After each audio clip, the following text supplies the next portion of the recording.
के मंगल मुंशी कॉलोनी पहुंची है शिलांग एसआईटी। शिलोम जेम्स के साथ 2 युवतियों को लेकर पहुंची एसआईटी।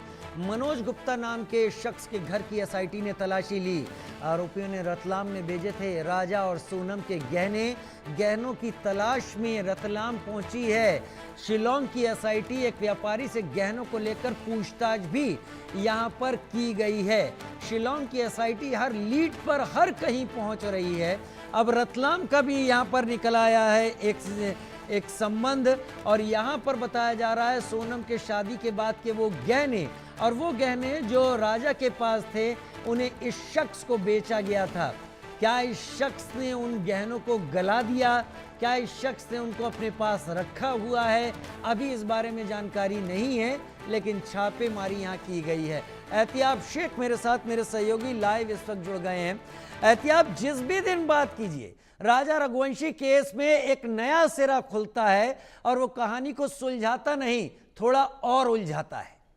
बिल्कुल निश्चित है राजीव। ये कहा जाए कि इस पूरे हत्याकांड के मामले के अंदर ये कहा जाए कि परत दर परत ऐसी पजल बन चुकी है कि इस पजल को सुलझाने में शिलोंग पुलिस जितनी मशक्कत कर रही है, एक ना एक सिरा कोई नया आ जाता है। जाहिर सी बात है, शिलोंग जेम्स ये वो किरदार जिसने कि फ्लैट मुहैया कराया था सोनम को और राज कुशवाहा को। ये वो शख्स जिसने वो सोनम का बैग, जिसे शिलोंग पुलिस ढूंढ रही थी, वो काले कलर का बैग जिसका पिस्टल थी, गहने थे और नगद था और साथ ही लैपटॉप था, उसके लिए गुमराह करता रहा। हालांकि इस मामले के अंदर उसी की निशानदेही पर इंदौर के एक नाले से वो पिस्टल और कारतूस तो बरामद कर लिए गए थे, लेकिन शिलोंग पुलिस उसके बाद शिलोंग जेम्स को मेघालय ले गई थी, वहां कोर्ट में पेश किया, 6 दिन का उसको रिमांड दिया गया और उसके बाद दोबारा शिलोंग की पुलिस शिलोंग जेम्स को इंदौर लेकर आई। देर रात पहुंचे थे। देर रात सबसे पहले महालक्ष्मी नगर इंदौर के उसके घर पर गए थे, वहां जाके तहकीकात की गई, पूछताछ की गई और तलाशी ली गई। 1 घंटे की तलाशी के बाद में बताया जा रहा है कि वहां से कुछ दस्तावेज मिले थे। उसके बाद इन्हें लीड मिली थी, हालांकि शिलोंग जेम्स से ही लीड मिली थी कि उसने वो जो गहने उसके अंदर रखे हुए थे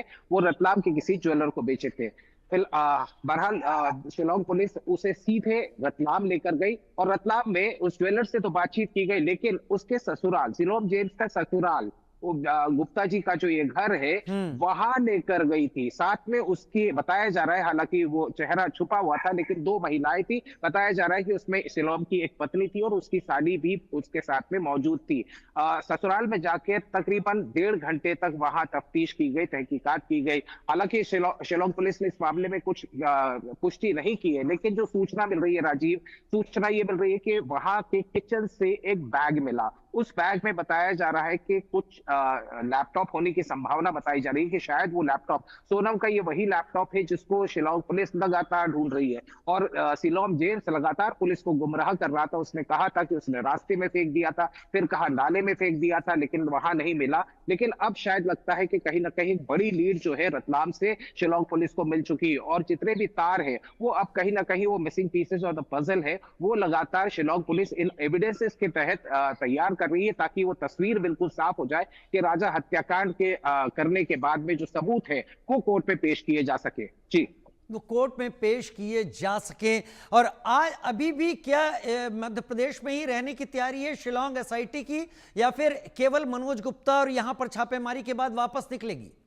देखिए राजीव, ऐसा लगता है शिलोंग पुलिस का दूसरा घर मध्य प्रदेश हो गया है। लगातार तफ्तीश कर रही है और लगातार इस तफ्तीश के अंदर जितने भी तार मिलते हैं, हालांकि अभी सूचना यही दी जा रही है कि रतलाम से वो रवाना हो चुके, वापस इंदौर आएंगे और इंदौर के क्राइम ब्रांच के दफ्तर के अंदर दोबारा शिलोंग से पूछताछ की जाएगी। जो जो एविडेंसेस वो वहां से लेकर आए हैं उसके बाद में जो इंस्ट्रक्शंस होंगे। लेकिन हालांकि इस मामले के अंदर अभी फिलहाल सूचना ये है कि कल तक तो शिलोंग पुलिस इंदौर में ही मौजूद रहेगी।